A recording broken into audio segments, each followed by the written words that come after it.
Hi, welcome to Tender Truths. I am Jody and I am so glad you are here with me.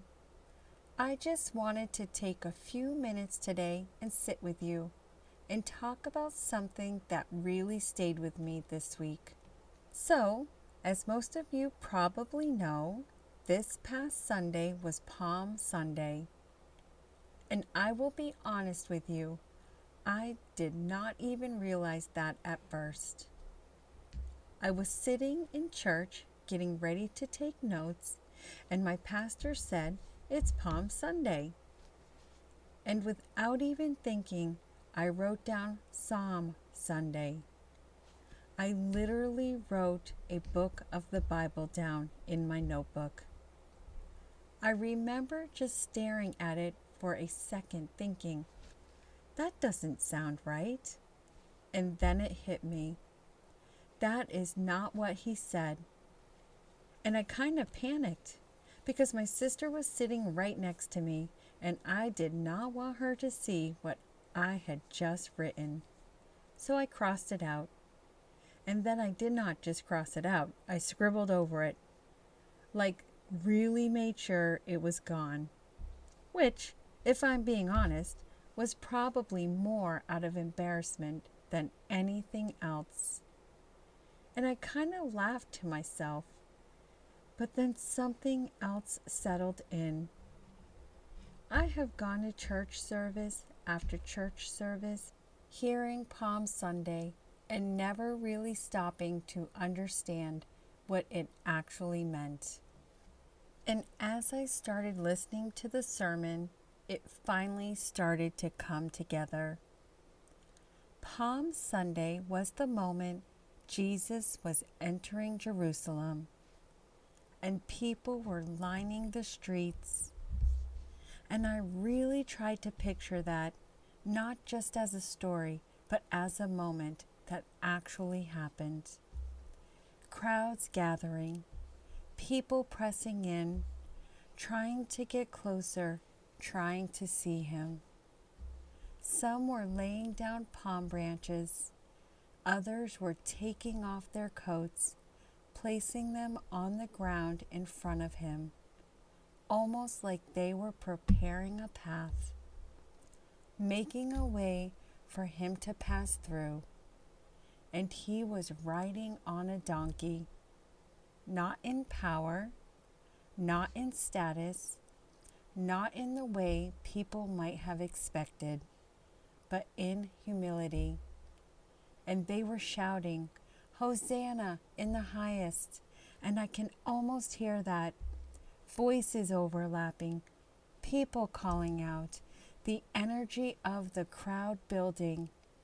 And it probably felt like something big was happening, like something was about to change, like this was a moment to celebrate.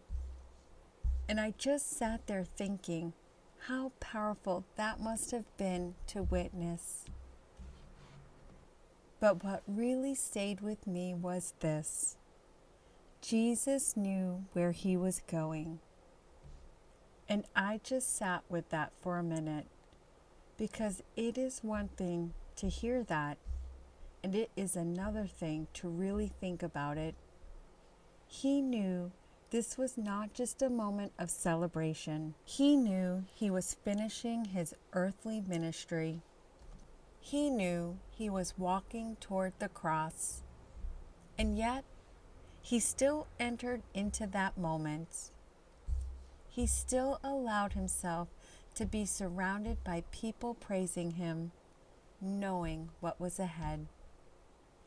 And as I started to think about that, what must have that felt like? To hear people celebrating you, to see them honoring you, to feel that energy all around you, and at the same time carrying the weight of what was coming next. That is something I do not think we always stop and sit with. That moment had two completely different meanings. For the people, it was celebration. For Jesus, it was the beginning of something very heavy. And I actually sat there for a minute, just thinking about that, trying to place myself in that moment. Would I have understood?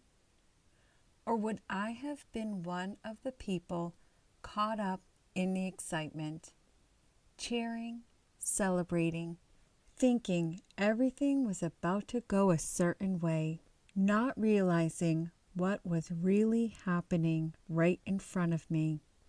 And I think that is what stayed with me the most. Not that they got it wrong, but that they did not fully see it yet. And if I am being honest, I think I do the same thing. There are moments in my life where I think I understand what God is doing. I think I see where things are going, and I settle into that, and then something shifts, something changes, and I realize I only saw a small part of it. I only understood what I could see in that moment. And sometimes that can feel unsettling because we like to understand things. We like clarity. We like to feel like we know what is coming next. But maybe we are not meant to see everything all at once. And that is what stayed with me the most. That even knowing what was ahead, Jesus still showed up. He was still present. He still walked through that moment with people. He did not pull away. He did not rush through it. He stayed.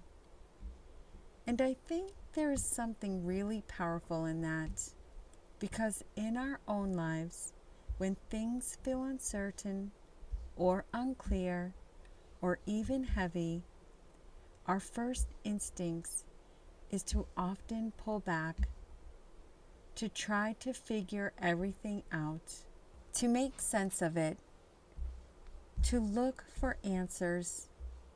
But maybe there are moments where we are simply meant to stay present, to trust, even when we do not fully understand.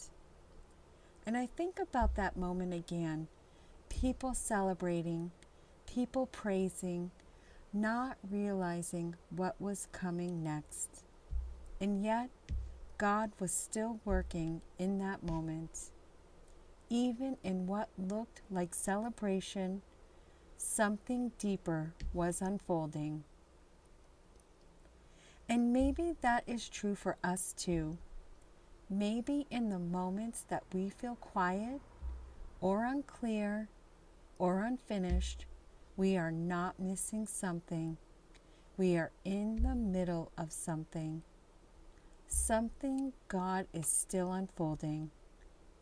And even when we do not see it yet, even when we do not understand it yet, He is still there, maybe closer than we think. Thank you so much for being here with me.